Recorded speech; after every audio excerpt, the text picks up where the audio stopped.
యత్రాగతస్తత్ర గతం మనుష్యం స్వయం సధర్మ అపి శోచంతి. లోపల ఇలాగ మంతనం జరుగుతుంటే దుర్వాస మహర్షి వచ్చారు. లోపలికి నేను వెళ్ళాలి. త్రయాణామపి లోకానాం కార్యార్థం మమ సంభవ శీఘ్రం దర్శయ రామం మే. ఇలాగ కాలపురుషుడు రామచంద్రుడు రహస్యమంతనం జరుగుతుంటే రామదర్శనానికై వడివడిగా వచ్చాడు దుర్వాస మహర్షి. లక్ష్మణ చూచారు మహర్షి. వారన్నారు, నీతో మాట్లాడే సమయం నాకు లేదు, నేను వెంటనే ఇంగ్లీష్లో అర్జెంట్ అంటామే, శీఘ్రంగా నేను రాముణ్ణి చూడాలి అన్నాడు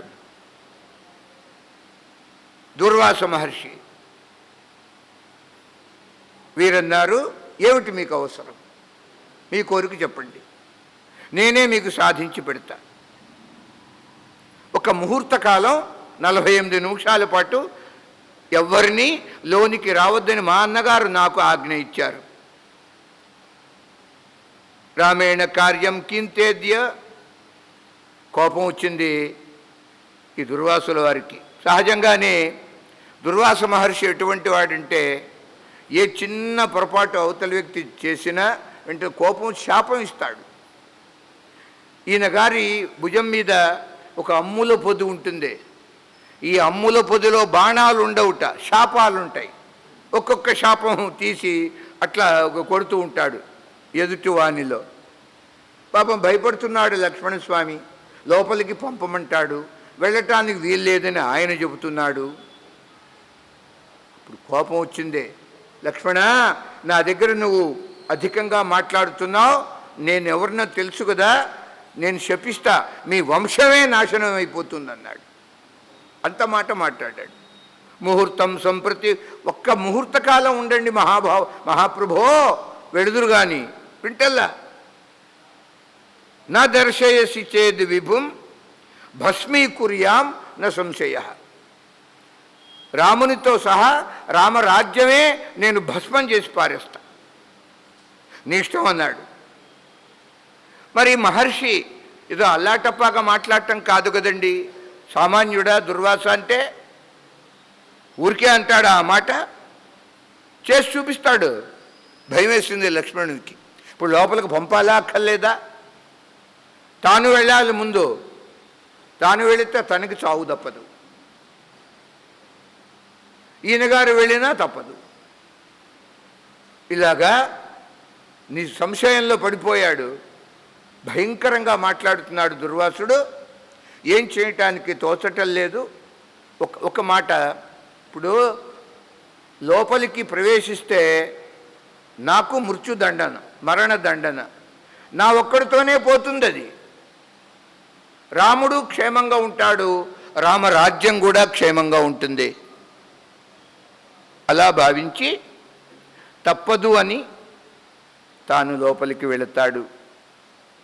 అన్నయ్య, దుర్వాసుల వారు వచ్చారు, మీతో ఏదో మాట్లాడాలట.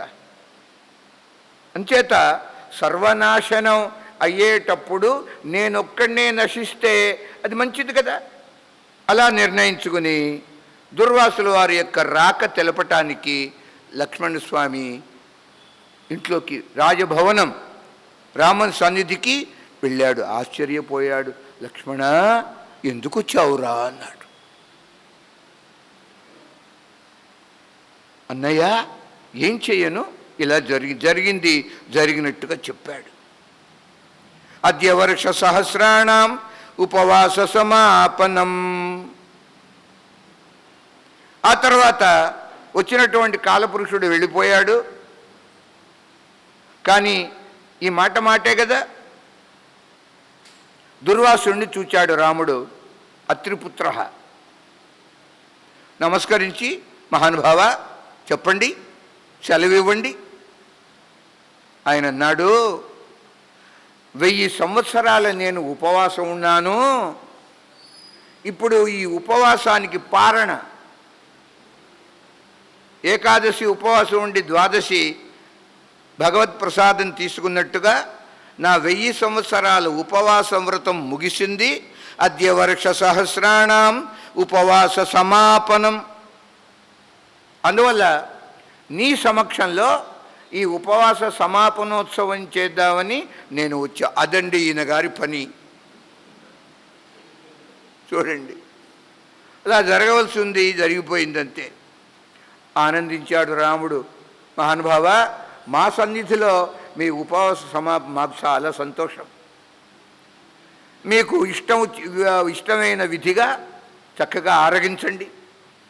కమ్మని భోజనం, అమృతప్రాయంగా ఆయన భోజనం చేశాడు. ఆ 1000 సంవత్సరాల ఉపవాస వ్రతం సమాప్తమైపోయింది, వెళ్ళిపోయాడు. దీనికోసం వచ్చాడు ఆయన.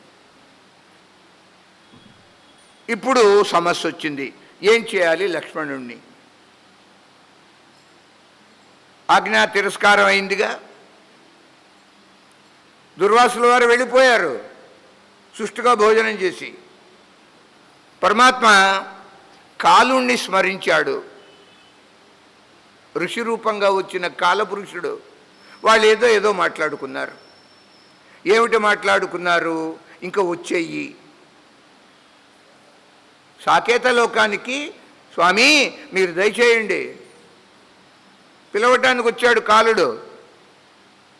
ఆ మాట స్మరించి బాధపడ్డాడు రామ. అయ్యో, ఇలా మాట ఇచ్చానే,